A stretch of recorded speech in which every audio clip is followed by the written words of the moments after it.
हरे कृष्णा, राधे राधे साथियों। साथियों, आज मैं फिर से हरी कृपा से आपके समक्ष प्रस्तुत हुई हूँ एक बहुत ही इंटरेस्टिंग टॉपिक के साथ अपने चैनल कृष्णा माखन चोर पर।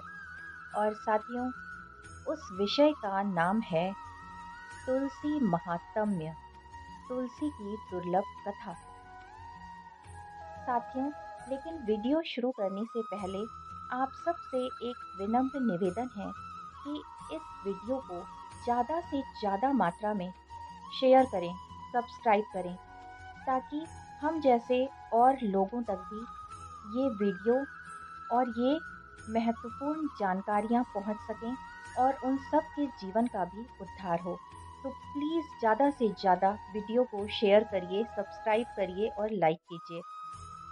साथियों, बहुत महत्वपूर्ण और इंटरेस्टिंग वीडियो है, बहुत सुंदर जानकारियाँ हैं, तो कृपया वीडियो को अंत तक ध्यान से सुनें। साथियों, आज हम सुनने जा रहे हैं तुलसी का एक दुर्लभ महात्म्य, जिसे भगवान शिव ने स्वयं ही कहा है। पद्म पुराण में ये पूरा महात्म्य वर्णित है, जिसे आप सभी पढ़ सकते हैं। भगवान शिव द्वारा कहे गए ये वचन जो मैं आप तक पहुंचा रही हूं, आप सब भी इसे कृपया आगे बढ़ाएं। साथियों, तुलसी का पौधा सिर्फ पौधा ही नहीं है, बहुत महत्वपूर्ण है। तुलसी का फूल, पत्ता, मूल, शाखा, सब कुछ इतना महत्वपूर्ण और पावन है, जिससे हम सब का जीवन बदल सकता है, सुखद बन सकता है। आइए जानते हैं कैसे। साथियों, तुलसी की जड़ में ब्रह्मा जी का निवास माना जाता है और तुलसी के मध्य भाग में भगवान जनार्दन का वास होता है और तुलसी की मंजरी में रुद्रदेव का वास माना गया है। इसीलिए शायद मंजरी रुद्रदेव को चढ़ाई जाती है, या यूं कहें कि तुलसी का प्रादुर्भाव ही भगवान श्री हरि विष्णु के पूजन के लिए ही हुआ है। साथियों, जहाँ भी तुलसी का पौधा होता है, वहाँ भगवान जगदीश्वर विष्णु प्रसन्न होकर निवास करते हैं। दुख, दरिद्रता और भय का नामो निशान नहीं होता और तुलसी के पौधे से स्पर्श होकर जो हवा चलती है, उससे दसों दिशाएं और सभी प्रकार के जीव पवित्र हो जाते हैं। जिस घर में तुलसी का पौधा होता है, उस मूल की मिट्टी में सभी तरह के कल्याणमयी देवता व भगवान श्री हरि विष्णु प्रसन्न होकर वास करते हैं। तो सभी घरों में तुलसी का पौधा अवश्य ही रोपें। साथियों, कार्तिक का पावन महीना चल रहा है और इस महीने में तो तुलसी का ज़्यादा से ज़्यादा रोपण करें। साथियों, जो भी तुलसी को पृथ्वी तल पर रोपते हैं, उन्हें भगवान श्री हरि विष्णु के बैकुंठ की प्राप्ति होती है। साथियों, तीर्थों में अति पावन तुलसी कुंज का दर्शन करने मात्र से ही ब्रह्म हत्या जैसे बड़े से बड़े पाप नष्ट हो जाते हैं। जो भी व्यक्ति तुलसी की जड़ की मिट्टी से स्नान करता है, आपको पता है उसे तीर्थ स्नान करने जितना पुण्य फल प्राप्त होता है।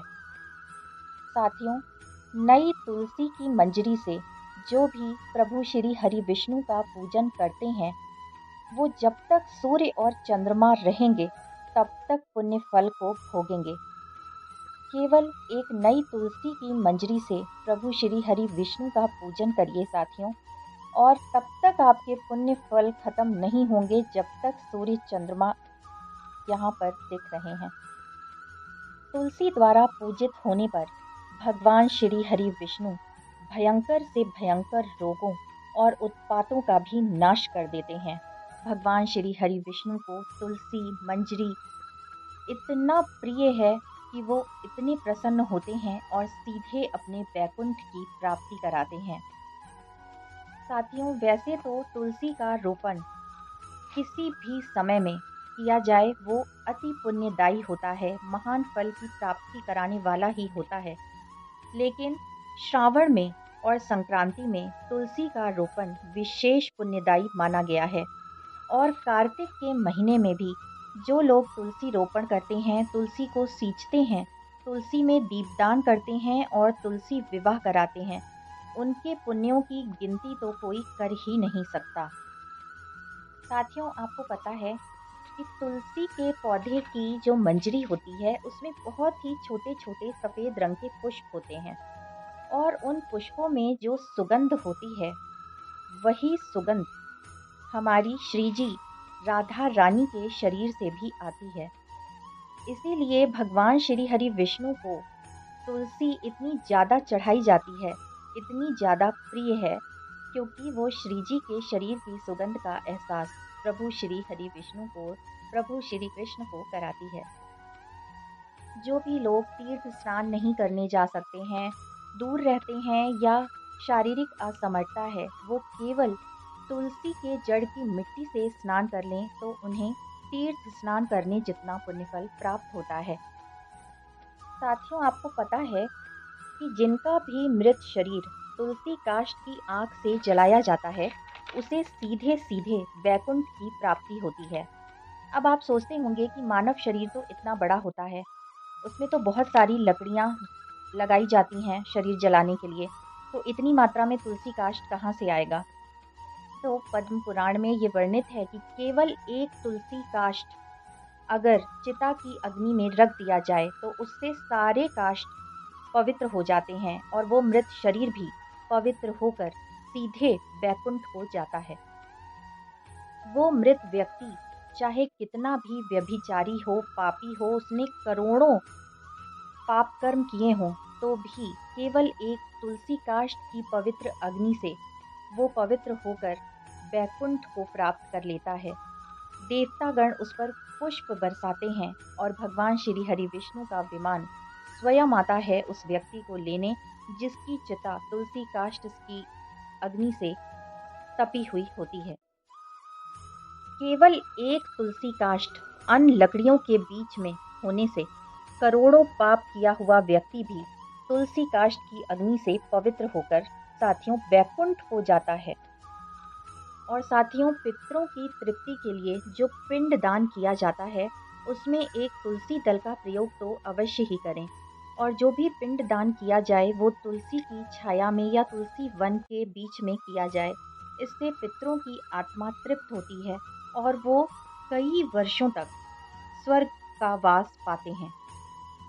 साथियों, जो भी व्यक्ति भगवान श्री हरि विष्णु को तुलसी काष्ठ का चंदन घिस कर लगाते हैं या फिर तुलसी का पत्ता घिसकर भगवान श्री हरि विष्णु के माथे पर तिलक करते हैं, वो सदैव भगवान श्री हरि विष्णु के निकट ही रमण करते हैं। साथियों, यही हरि चंदन है जो श्री हरि को सबसे ज़्यादा प्रिय है, सबसे ज़्यादा मन भावन है। एक तुलसी का पत्ता लेकर घिस दीजिए या फिर तुलसी काष्ठ को लेकर घिस दीजिए और प्रभु के माथे पर तिलक लगा दीजिए। इससे प्रभु के निकट हम हमेशा रह सकते हैं। ऐसा व्यक्ति प्रभु श्री हरि विष्णु के निकट ही रमण करता है। साथियों, जो भी व्यक्ति तुलसी काष्ठ की आग से श्री हरि विष्णु के लिए दीपदान करता है, उनके लिए दीप जलाता है, उसे 10 करोड़ दीपदान करने जितना पुण्य फल मिलता है। और साथियों, जो भी हवन या यज्ञ करें, आगे से इस बात का स्मरण रहे कि किसी भी हवन या यज्ञ में तुलसी का एक काष्ठ अवश्य ही डाल दें और उससे एक एक तिल में आपको अग्निष्टोम यज्ञ का फल मिलता है। तो साथियों, आगे से कोई भी हवन या यज्ञ करें, पूजा पाठ करें, उसमें एक तुलसी काष्ठ जरूर अर्पित करें। साथियों, जो भी व्यक्ति भगवान श्री हरि विष्णु के नैवेद्य को तुलसी की आग में पकाता है, उसे मेरू के समान अन्नदान का फल मिलता है। प्रभु श्री हरि विष्णु का जो भोग आप बनाएं, वो कभी तुलसी की आग में भी बनाएं और प्रभु को अर्पित करें। वो प्रभु का सबसे मन भावन भोग है। और साथियों, पूजा में जो हम धूप प्रयोग करते हैं, धूप बत्ती, वो तुलसी काष्ठ की अगर प्रभु को धूप दिखाई जाए, अर्पित की जाए, तो उससे 100 यज्ञों अनुष्ठान या 100 गोदान का फल मिलता है। और तो और साथियों, तुलसी की मिट्टी के लेपन करके जो व्यक्ति श्री हरि विष्णु का पूजन करता है, उसे एक दिन में 100 दिन के पूजन का फल मिलता है। यानी कि जैसे गमले में अगर तुलसी की मिट्टी है और या आपने पृथ्वी तल पर तुलसी लगा रखी है, तो उसकी मिट्टी का लेपन करने के बाद जो भगवान श्री हरि विष्णु का पूजन करते हैं, उन्हें एक दिन में ही 100 दिन के बराबर पूजन का फल मिलता है। साथियों, इस तुलसी महात्म्य को, तुलसी की इस दुर्लभ कथा को जो भी व्यक्ति सुनते हैं या सुनाते हैं, पढ़ते हैं या पढ़वाते हैं, वो जन्म मृत्यु के बंधन से छूट जाते हैं। चाहे उन्होंने जितने भी पाप किए हों, वो सब पाप नष्ट हो जाते हैं और फिर व्यक्ति पुनर्जन्म नहीं लेता। साथियों, ये तो थी तुलसी महात्म्य की दुर्लभ बात, जो मैंने आपको छोटी और बड़ी जानकारी जुटाकर बताई। अब तुलसी से जुड़ी कुछ महत्वपूर्ण और भी बातें हैं जो मैं आपको बताना चाहती हूँ। साथियों, तुलसी कभी भी पूर्णिमा, अमावस्या, संक्रांति, सूर्य ग्रहण, चंद्र ग्रहण, रविवार और मंगलवार को ना तोड़ें। साथियों, तुलसी कभी भी एकादशी और द्वादशी के दिन भी नहीं तोड़नी चाहिए। ये सभी तिथियां जो मैंने आपको बताई, इसमें कभी भी तुलसी दल ना तोड़ें। यदि आपने तुलसी दल इन तिथियों में तोड़ा, तो आप अनजाने में ही बहुत बड़े पाप के भागी बन जाएंगे। इसलिए इन तिथियों को कैलेंडर में पहले ही मार्क करके रखें और पहले से ही तुलसी दल तोड़कर रख लें। तुलसी 13 दिन तक बासी नहीं मानी जाती। उसकी पत्तियां भले ही सूख जाएं, आप उनको धोकर पूजा में प्रयोग कर सकते हैं। अगर आपके पास तुलसी दल नहीं बचे और ये तिथियां आ गईं, तब आप या तो तुलसी काष्ठ का प्रयोग करें पूजा के लिए, और या फिर जो तुलसी की क्यारी में नीचे पत्ते गिरे रहते हैं, आप उनको भी धोकर पूजा में प्रयोग कर सकते हैं। साथियों, कार्तिक का पावन मास चल रहा है, तो इसमें तुलसी पूजन अवश्य ही करें। तुलसी माता का सिंचन करें, तुलसी माता का पूजन करें।